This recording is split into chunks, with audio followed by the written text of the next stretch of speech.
Um símbolo. Um simples risco curvado. À primeira vista, parece quase nada.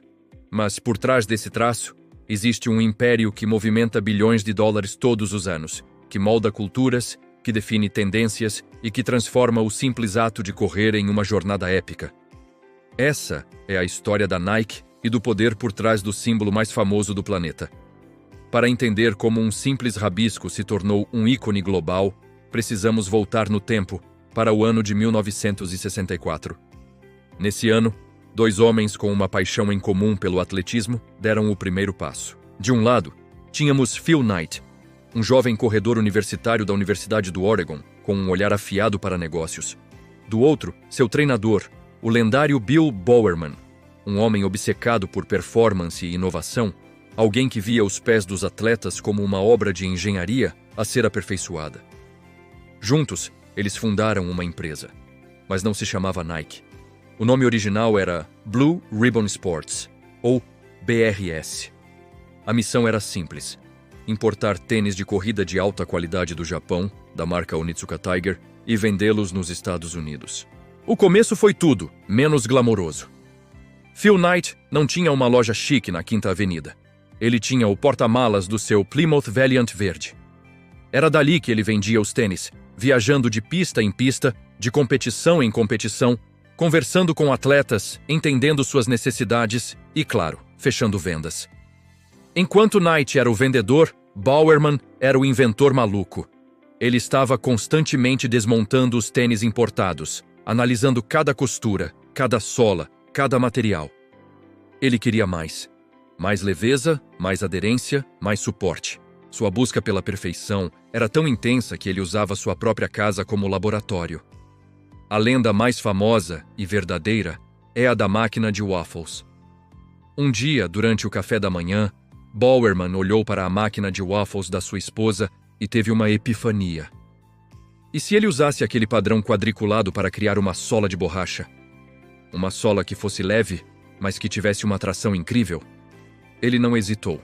Pegou um pouco de uretano líquido, despejou na máquina de waffles e, estragou a máquina, para a infelicidade da sua esposa. Mas daquele experimento bizarro nasceu a icônica sola Waffle. Uma inovação que revolucionou a indústria de calçados de corrida e deu a Blue Ribbon Sports sua primeira grande vantagem competitiva.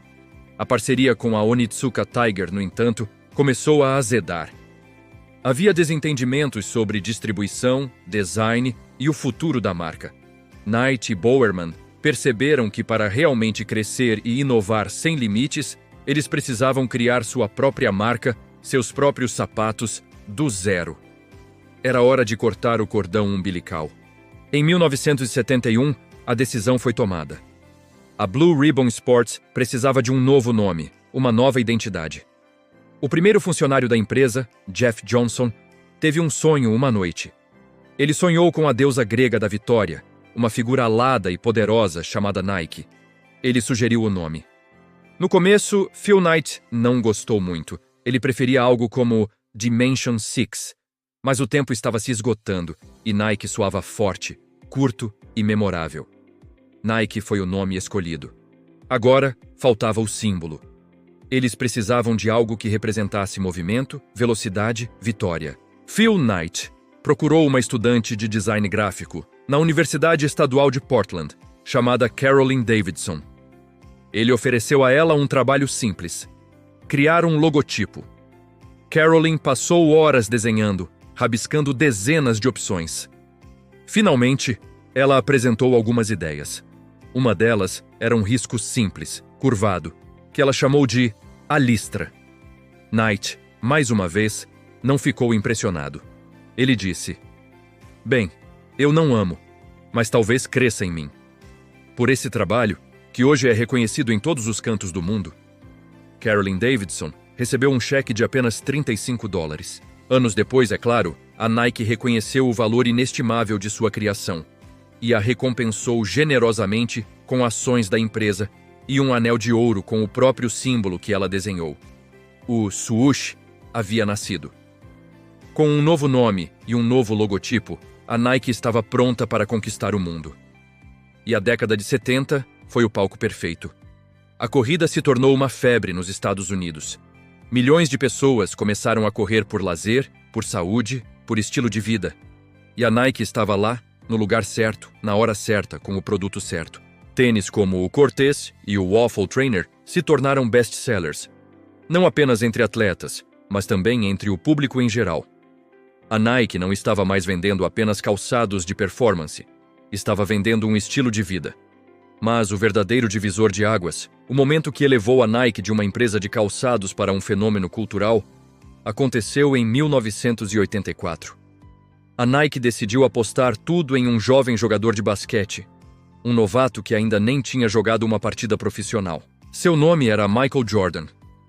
Na época, a Converse era a marca dominante no basquete. A Nike era vista como uma marca de corrida. A aposta era arriscadíssima. Eles ofereceram a Jordan um contrato sem precedentes, incluindo seu próprio modelo de tênis, o Air Jordan. O resultado foi explosivo. Michael Jordan não apenas se tornou o maior jogador de basquete de todos os tempos, ele se tornou um ícone global.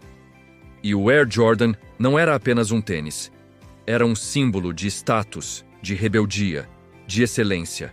A NBA chegou a banir o primeiro modelo por causa de suas cores, mas a Nike transformou isso em marketing. Eles pagaram as multas e criaram um comercial famoso que dizia: "A NBA tirou ele do jogo. Felizmente, a NBA não pode impedir você de usá-lo." De repente, todo mundo queria ser como Mike. E para ser como Mike, você precisava ter os tênis dele. A Nike não estava mais apenas patrocinando atletas. Ela estava transformando atletas em marcas, em heróis modernos. Cada par de tênis virou uma história de conquista. Poucos anos depois, em 1988, a Nike lançou a campanha que definiria sua voz para sempre. 3 palavras simples, mas poderosas. Just do it. A frase foi inspirada nas últimas palavras de um condenado à morte, mas a Nike a transformou em um grito de guerra, um mantra universal de motivação. A campanha não falava sobre o produto. Ela não mostrava os detalhes técnicos do tênis. Ela mostrava pessoas reais, de todas as idades, superando seus limites. Falava sobre emoção, sobre atitude, sobre a força de vontade que existe dentro de cada um de nós. Just do it transcendeu o marketing e se tornou parte do vocabulário cultural global. É uma frase que inspira você a levantar do sofá, a começar aquele projeto, a dar o primeiro passo, não importa qual seja o desafio. A partir daí, a Nike se tornou mestre em contar histórias. Ela entendeu que as pessoas não compram produtos, elas compram o que os produtos representam. Ela vende emoção, superação e atitude.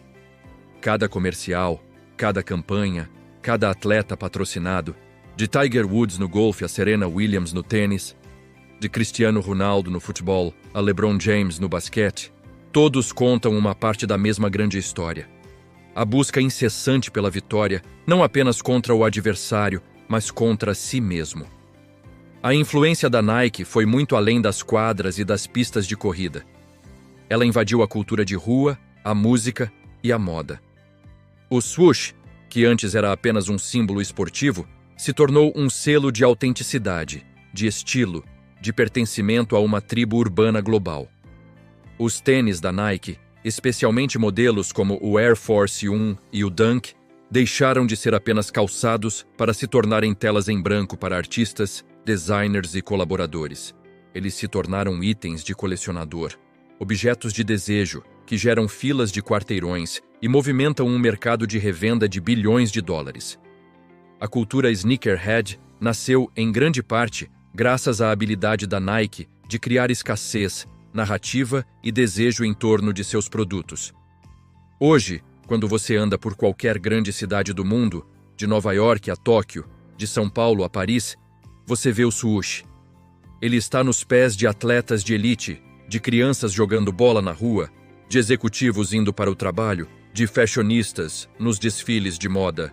O símbolo da Nike fala uma língua universal, uma língua que não precisa de tradução. É a língua da vitória, da ousadia, da persistência. A jornada da Nike é uma lição poderosa sobre branding, inovação e a capacidade de se conectar emocionalmente com as pessoas.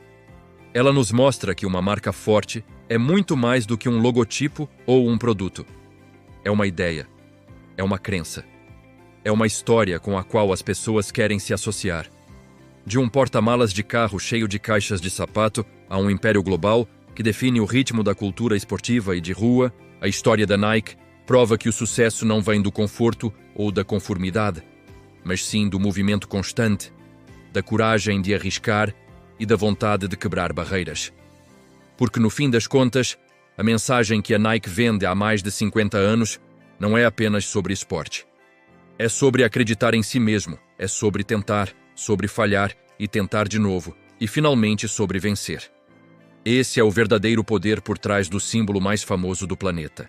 Obrigado por assistir. Se você gostou dessa história, não se esqueça de curtir o vídeo, se inscrever no canal e ativar as notificações para não perder os próximos. Até a próxima!